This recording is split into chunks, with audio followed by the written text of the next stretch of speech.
బంగాళాఖాతంలో ఏర్పడిన అల్పపీడన ద్రోణి ప్రభావంతో విస్తారంగా వర్షాలు రాష్ట్ర వ్యాప్తంగా కురుస్తున్నాయి. ముఖ్యంగా గోదావరి జిల్లాలో కూడా భారీ నుంచి అతి భారీ వర్షాలు కురుస్తున్నాయి.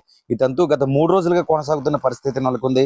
అయితే చిత్రమైన వాతావరణం అయితే మాత్రం గోదావరి జిల్లాలో ముఖ్యంగా కాకినాడ, తూర్పుగోదావరి జిల్లాలో నెలకొందని చెప్పుకోవచ్చు. ఎందుకంటే ఉదయం నుంచి కూడా బాణుడు తన ప్రతాపాన్ని చూపిస్తున్నాడు. అత్యధిక డిగ్రీలు ఉష్ణోగ్రతలు నమోదవుతున్నాయి. దాదాపు 36 నుంచి 39 వరకు కూడా ఉష్ణోగ్రత ఈ డిగ్రీలు అనేవి నమోదవుతున్నాయి. ఒక్కసారిగా మధ్యాహ్నం అయితే మాత్రం 3:30 గంటల నుంచి ఒకసారిగా వాతావరణంలో మార్పు చోటు చేసుకుంటుంది. నల్లని కారుమబ్బులు అలుముకోవడమే కాదు, ఆపై భారీ వర్షం కురుస్తున్న పరిస్థితి నెలకొంది. నిజానికి ప్రజలకు ఈ వర్షం కాస్త సేదనే అందిస్తుందని చెప్పుకోవచ్చు. ఎందుకంటే ఎండదాడికి తీవ్ర ఇబ్బందులు పడిన ప్రజలు, ముఖ్యంగా వృద్ధులు కావచ్చు, చిన్నపిల్లలు కావచ్చు, ఈ ఎండదాడికి అలమటిస్తున్న పరిస్థితి నెలకొంది. సర్వజీవులు కూడా, ముఖ్యంగా పక్షులు కూడా నీళ్లు దొరకలేని పరిస్థితి, ఇబ్బందులు పడుతున్న పరిస్థితి, ఎండదాడికి ఉండిన పరిస్థితి మాత్రం నెలకొంది. ఇలాంటి తరుణంలో ఈ వర్షాలు అనేవి ఈ అకాల వర్షాలుగా కూడా చెప్పుకోవచ్చు. ఇవి కాస్త రైతులను ఇబ్బంది పెడుతున్న పరిస్థితి మాత్రం నెలకొంది. ముఖ్యంగా జీడి మామిడి రైతులు కావచ్చు, ముఖ్యంగా మామిడి రైతులు కావచ్చు. ఎందుకంటే ఈ విపరీతమైన ఈదురుగాలు అనేవి అత్యధికంగా ఉంటున్న పరిస్థితి గత 2 రోజులుగా ఉంది.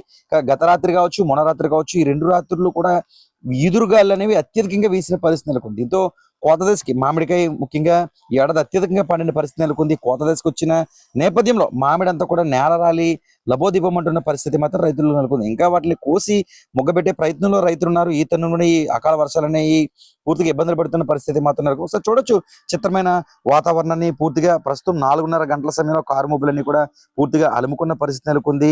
ప్రస్తుతం చిరుజల్లుల నుంచి కాస్త వర్షం ఎక్కువగానే కురుస్తున్న పరిస్థితి అయితే మాత్రం నెలకొంది. ఇదే పంజా మాత్రం గత 3 రోజులుగా కొనసాగుతున్న పరిస్థితి గోదావరి జిల్లాలో కనిపిస్తున్న పరిస్థితి నెలకొంది. ముఖ్యంగా తూర్పుగోదావరి జిల్లా కేంద్రమైన గోదావరి ప్రాంతం రాజమండ్రిలో అత్యధికంగా వర్షం దాదాపు అరగంటకు పైగా కురుస్తున్న పరిస్థితి నెలకొంది. కాకినాడ జిల్లా వ్యాప్తంగా కూడా ఇదే పరిస్థితి నెలకొంది. ముఖ్యంగా నియోజకవర్గానికి సంబంధించి ఏలేశ్వరంలో అత్యధికంగా వర్షపాతం అనేది నమోదవుతుంది. మరోపక్క ఈ కోటనందూరు ఏదైతే అటవీ ప్రాంతంగా చెప్పబడుతుందో కోటనందూరులో కూడా ఏకదాటిగా వర్షాలు కురుస్తున్న పరిస్థితి మాత్రం నెలకొంది. ఏదేమైనా వరుణదేవుడా కరుణించు అన్న మాదిరిగా ఈ ఏడాది వర్షాలు ఒక రకంగా ప్రజలను అయితే మాత్రం సంతోషపెడుతున్నాయని చెప్పుకోవచ్చు. ఎందుకంటే ఏప్రిల్ మాసంలో నిజానికి అత్యధిక ఎండలు అనేది ఏప్రిల్ 10 తర్వాత మే నెలలో దాదాపు ఈ 40 రోజులు అత్యధిక డిగ్రీలు నమోదవుతాయి. దాదాపు 40 నుంచి 42, 44 డిగ్రీలు కూడా నమోదైన పరిస్థితి గతం ఉంది. ఇలాంటి తరుణంలో ఏప్రిల్ 10 తర్వాత ఈ ఏడాది వర్షాలు ప్రారంభమైన పరిస్థితి మాత్రం నెలకొంది. దీంతో కాస్త చల్లదనంలో ముఖ్యంగా నివాసంలో ఉంటున్న వృద్ధులు ముఖ్యంగా అయితే మాత్రం కాస్త సేదతీరుతున్న పరిస్థితి నెలకొంది. దాదాపు అంటే ఇక్కడ మనం 3 రకాలుగా చూసుకోవచ్చు.